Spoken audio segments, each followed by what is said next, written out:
দর্শক, আমি যে জায়গাটিতে দাঁড়িয়ে আছি এটি সিরাজগঞ্জ জেলার বেলকুচি উপজেলার আল আমান বাহেলাতুন নেসা জামি মসজিদ। এটি খুব সুন্দর দৃষ্টিনন্দন একটি মসজিদ।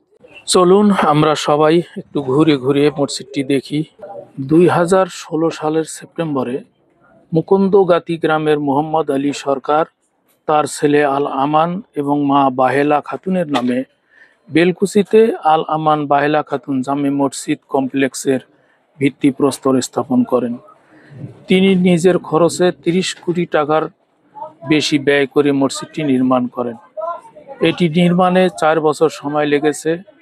গড়ে প্রতিদিন 45 জন শ্রমিক কাজ করেছেন। মুকুন্দগাতি গ্রামের মোহাম্মদ আলী সরকার বেলকুচি পৌরসভার দক্ষিণে 2.5 বিঘা জমির উপর তার ছেলে আল আমান এবং মা বাহেলা খাতুনের নামে আল আমান বাহেলা খাতুন জামে মসজিদ কমপ্লেক্সের ভিত্তিপ্রস্তর স্থাপন করেন। তিনি নিজ খরচে 30 কোটি টাকার বেশি ব্যয়ে মসজিদটি নির্মাণ করেন।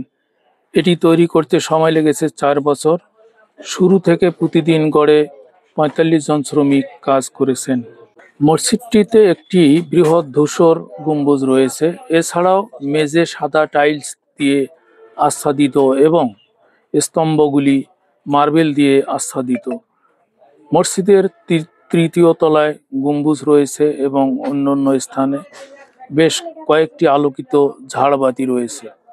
উভয় পাশে দুটি 34 মিটার উঁচু 110 ফুট মিনার রয়েছে। মসজিদটি সাদা স্তম্ভ, উঁচু জানালা, সাদা টাইলস এবং উঠোনে সবুজ ঘাস দ্বারা বেষ্টিত। আমি আসছি আর কি। আমি অ্যাডভোকেট মাসুদুর রহমান, সাবেক সাধারণ সম্পাদক, জেলা আইনজীবী সমিতি সিরাজগঞ্জ এবং পাবলিক প্রসিকিউটর, নারী ও শিশু নির্যাতন দমন ট্রাইব্যুনাল 2 এর পিপি আর কি।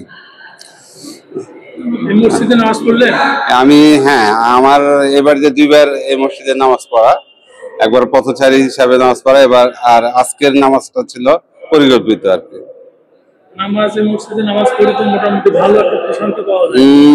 আলহামদুলিল্লাহ, আমি বাংলাদেশ সহ বাংলাদেশের বিভিন্ন জায়গায়, বিশ্বের বিভিন্ন জায়গায় বিভিন্ন মসজিদে নামাজ পড়েছি।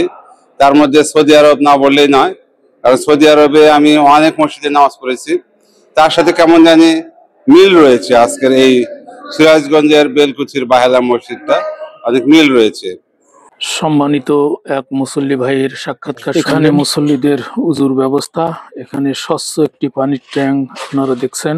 এই ট্যাঙ্কের পানি কখনো ফুরায় না, সক্রিয়ভাবে ট্যাঙ্কটিতে পানি জমা হয়। এরকম উজুর ট্যাঙ্ক মসজিদের 2 সাইডে 2টি রয়েছে। খুব সুন্দর দেখতে পানির ট্যাঙ্ক।